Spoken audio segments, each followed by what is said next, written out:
যে জামাত একক ক্ষমতার লোভ এসে গেছে। ক্ষমতার লোভ আসায় তারা এই সমঝোতাকে বাদ দিয়ে আমাদের সাথে আলোচনা না করে তারা গোপনে এনসিপির সাথে তারা বিভিন্ন গোপনে যোগাযোগ করলো। যোগাযোগ করার মাধ্যমে তাদের সাথে কমিটমেন্ট বিভিন্ন দিক থেকে করলো। এলডিপির সাথে তারা বিভিন্ন গোপনে যোগাযোগ করলো। তারপর এবি পার্টির সাথে গোপনে যোগাযোগ করলো। এক পর্যায়ে যখন আমরা এটাকে দেখলাম যে এটা তো আসলে তাদের উদ্দেশ্যটা ভালো মনে হয় বলে মনে হয় না, আমরা একটা সমঝোতা করেছিলাম। আমরা সেখানে একটা সমঝোতার ভিত্তিতে আমরা একটা লিয়াজু কমিটিও করেছিলাম। তখন কিন্তু জামাত নামক সেই ৭১-এ যারা না বিতর্কিত তারা কিন্তু আমাদের সাথে তখন ছিল না। পরবর্তীতে আমরা যখন ঘোষণা করলাম যে আমরা সবাই একাত্রিত ইসলামের পক্ষে একটা বাক্স দেব, সেই রাস্তায় চলার পথে, অত ব্যাখ্যা আমি এখন দিচ্ছি না, জামাত এসে আমাদের সাথে ঢুকছিল। আমরা মনে করেছিলাম যে জামাতের উপরে যে রোলার গ্রাম্য একটা কথা আছে যে চলছিল, তাদের অনেক প্রথম সারির নেতাগুলো তারা কিন্তু ফাঁসিতে ঝুলেছে। লক্ষ লক্ষ তাদের নেতাকর্মীরা জেলে দিন রাত্রি বছর যুগ কাটিয়েছে। তারা এক পর্যায়ে প্রকাশ্যে কোনো রাজনীতি করতে পারে নাই। বিভিন্ন ধরনের অশান্তিতে তারা দেশের ভিতরে ছিল বহু বছর পর্যন্ত। হয়তোবা তাদের একটু চিন্তার হয়তোবা একটু পরিবর্তন আসছে। এইটা চিন্তা করেই যখন আমরা ইসলাম দেশ মানবতার কল্যাণের জন্য আমরা এখানে জোট এটাকে শব্দ ব্যবহার না করে সমঝোতা ব্যবহার করছিলাম। কেন জোট ব্যবহার করলে সেখানে নেতৃত্ব আসতে হয়। যেমন বিএনপির নেতৃত্বে জোট হয়েছে, আওয়ামী লীগের নেতৃত্বে জোট হয়েছে, কিন্তু এখানে সমঝোতা থাকবে আমরা কতগুলো লক্ষ্য উদ্দেশ্যকে বাস্তবায়নের জন্য আমরা সবাই এক জায়গায় এসেছি এবং আমরা এক জায়গায় বসে সিদ্ধান্ত নেব এবং এক সঙ্গে আমরা আমাদের লক্ষ্য উদ্দেশ্যকে বাস্তবায়নের জন্য চেষ্টা করব। কিন্তু পরবর্তীতে যখন একটা পরিবেশ তৈরি হলো তখন আমি বলবো যে জামাত একক ক্ষমতার লোভ এসে গেছে। ক্ষমতার লোভ আসায় তারা এই সমঝোতাকে বাদ দিয়ে আমাদের সাথে আলোচনা না করে তারা গোপনে এনসিপির সাথে তারা বিভিন্ন গোপনে যোগাযোগ করলো। যোগাযোগ করার মাধ্যমে তাদের সাথে কমিটমেন্ট বিভিন্ন দিক থেকে করলো। এলডিপির সাথে তারা বিভিন্ন গোপনে যোগাযোগ করলো। তারপর এবি পার্টির সাথে গোপনে যোগাযোগ করলো। এক পর্যায়ে যখন আমরা এটাকে দেখলাম যে এটা তো আসলে তাদের উদ্দেশ্যটা ভালো মনে হয় বলে মনে হয় না, কারণ আমরা ৮টা দল যখন সারা দেশের ভিতরে বিভাগীয় সম্মেলনগুলো করেছিলাম তখন কিন্তু আমরা ৮ দল ছিলাম। লিয়াজু কমিটির ভিতরে আমরা সিদ্ধান্ত নেব কোন দল আসবে, কোন দল যাবে, কি করব, এইটা ছিল আমাদের মৌলিক সিদ্ধান্ত। কিন্তু যখন আমাদেরকে বাদ দিয়ে যখন তারা এককভাবে যখন এই পথটা বেছে নিল তখনই আমাদের কাছে পরিষ্কার হয়ে গেল যে ডাল মে কুছ কালো হয়। এটা আমরা দেখার পরই তখন আমরা পরিষ্কার আমির জামায়াতের নায়েবে আমির সেক্রেটারি জেনারেল সহ আমরা বারবার বলেছিলাম যে আমরা কিন্তু এক জায়গায় হয়েছি ইসলাম দেশ মানবতার কল্যাণের জন্য। এখানে যদি আপনারা এককভাবে ক্ষমতায় যাওয়ার যদি কোনো চিন্তা আপনাদের মাথায় এসে থাকে, আমি অনুরোধ করব অন্তত ইসলাম দেশ মানবতার কল্যাণের জন্য এই চিন্তাটা মাথার থেকে ফেলে দেবেন। আমার কাছে পরিষ্কার বলেছিল যে না, এই ধরনের চিন্তা আমাদের মাথায় নাই। AKS অর্জন করলো গিনেস ওয়ার্ল্ড রেকর্ডস। AKS যখন এই কথা বলেছিল, পরবর্তীতে আমরা যখন নাকি হাঁটি হাঁটি পা পা করে সামনে অগ্রসর হচ্ছিলাম তখন এক পর্যায়ে দেখলাম যে তারা চূড়ান্ত পর্যায়ে তারা পরিচালনার সে স্টিয়ারিং হাতের ভিতরে নিয়ে তারা স্টিয়ারিং পরিচালনার সিটের ভিতরে বসে এখন আমাদেরকে পরিচালনা করবে। তা আমাদের পরিচালনা করবে, এক তো আমাদের সাথে প্রথম যে কমিটমেন্ট ভঙ্গ করেছে, এরপরে আমরা দেখলাম স্টিয়ারিং বসছে কথা ঠিক, আমাদের কোনো অসুবিধা নাই।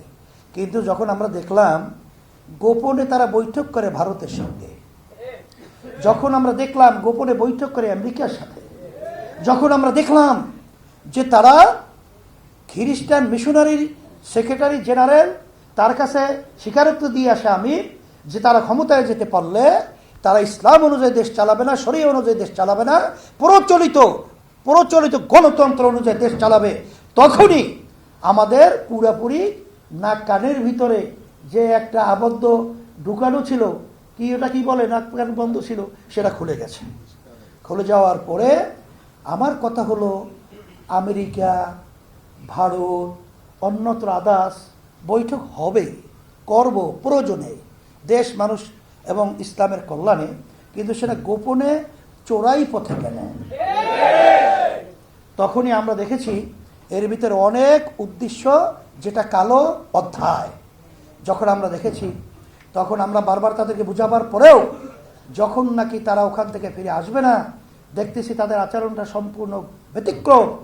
এরপরে তো যখন আসন আমরা বন্টনে বসলাম, আমরা 5 দল মিলে যখন নাকি আমরা বৈঠক করেছিলাম আমাদের অফিসে, তখন 5 দল কওমি ঘরানার, সেখানে আমরা সিদ্ধান্ত নিয়েছিলাম যে আমরা আজকে কথাগুলো বলতেছি, যদিও নাকি প্রাসঙ্গিক অনেকটা না, তারপরে অনেকে জানতে চায়, এর জন্য আমরা বলছি। কথাটা হয়তো বা একটু বিরক্ত অনেকের কাছে লাগতে পারে, তাই সেই হিসেবে আমি বলছি যে আমাদের তখন সিদ্ধান্ত ছিল যে আসলে আমরা সবাই একত্রিত হয়ে আমাদের এই দেশটাকে পরিচালনার মাধ্যমে সুন্দর একটা দেশ হিসাবে আমরা দেখব। সেখানে আমাদের 5 দলীয় কওমি ঘরানার আমাদের সিদ্ধান্ত ছিল যে এককভাবে আমরা জামাতকে 150 আসন আমরা দিব, আর 150 আসন আমরা আবার আলোচনার মাধ্যমে বন্টন করে নেব। কিন্তু আমরা যত আলোচনায় বসি, তখন দেখি তারা যে আচরণগুলো করছে, সেই আচরণগুলো আমাদের দায়িত্বশীলরা, আমাদের এখন বর্তমান মহাসচিব সহ আমরা সবাই অত্যন্ত হতাশ হয়ে গেলাম, যে আচরণ তো আমরা আশা করি নাই।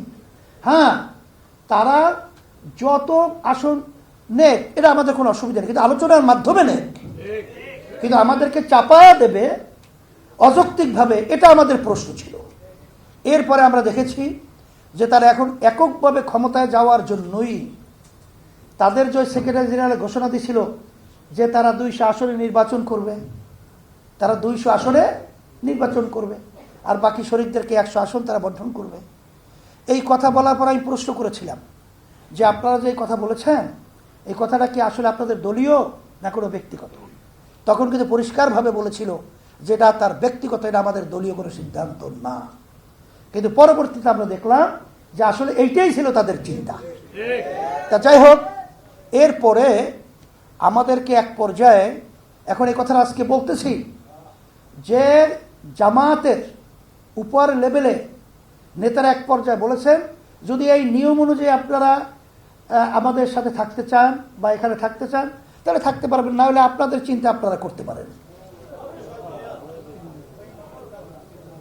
কথাটা এখন বুঝতে পেরেছেন? এই আজকে বললাম প্রথম, এই আমাদের মহাসচিবকে কি বলছে, মহাসচিব কথা বলছিল, এই কথা বলছিল যে এখন আপনারা আপনাদের সিদ্ধান্ত নিয়ে আপনারা চলতে পারেন। এই মহাসচিব তখন উপস্থিত ছিল, তাই যেই কথা বলছিলাম।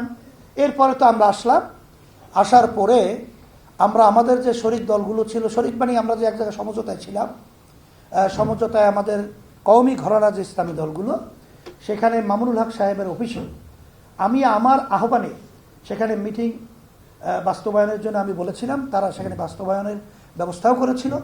তখন এই জামাতের কার্যক্রমগুলো আমরা যখন আলোচনা পর্যালোচনা নিয়ে আসলাম, তখন তারা স্বীকার করলো যে তাদের কার্যক্রমটা আমাদের যে চিন্তা চেতনা, আমাদের যে এই সমঝোতা এবং আমাদের যে লিয়াজু কমিটির ভিতরে যে আলোচনাগুলো ছিল, তার বাহিরেতে তারা অনেকগুলো কাজ করেছে, যেই কাজ করার কারণে আসলে বাস্তবে আমরা তাদের প্রশ্নবিদ্ধ আমাদের তাদের এই কার্যক্রমের ব্যাপারে। তখন আমি বলেছিলাম, তাহলে আমরা কাজ করি, আমরা যে লক্ষ্য উদ্দেশ্য নিয়ে আমরা যে সামনে অগ্রসর হতে ছিলাম, সেখানে তো জামাত যেহেতু আমাদের সাথে প্রথম অবস্থায় আমাদের সাথে কথার সাথে কাজের কোনো মিল রাখে নাই, তাহলে আমরা যারা কওমি ঘরানার আছি, আমরা সবাই আবার একত্রিত হয়ে আমরা জাতীয় নির্বাচন করি। কিন্তু দুঃখের মধ্যে বলতে হয় যে তখন তারা কিন্তু আর ভিন্নভাবে ইসলামের পক্ষে বাক্সে নির্বাচন করার ব্যাপারে তারা রাজি হয় নাই। তা যেহেতু হয় নাই, ইসলামী আন্দোলন বাংলাদেশ এখন আমরা কি করব? তখন আমরা অনেক চিন্তায় পড়ে গেলাম।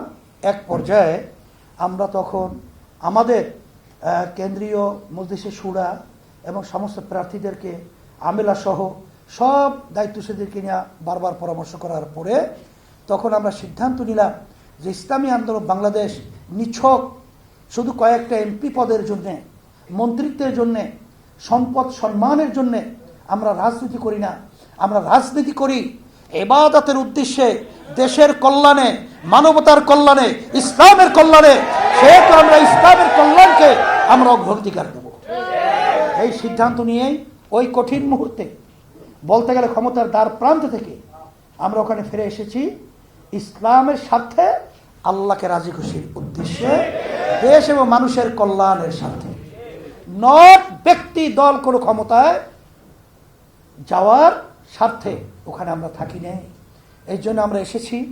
এখন আল্লাহর খাস মেহেরবানি, আমি যা দেখেছি যে আল্লাহ যা কিছু করেছেন আল্লাহর পক্ষ থেকেই হয়েছে। কারণ ইসলামের নামে 4-5টা দল তো একাত্রে চলতে পারে না। তা আল্লাহ রাব্বুল আলামিন এখন ইসলামের পক্ষে একটাই দল।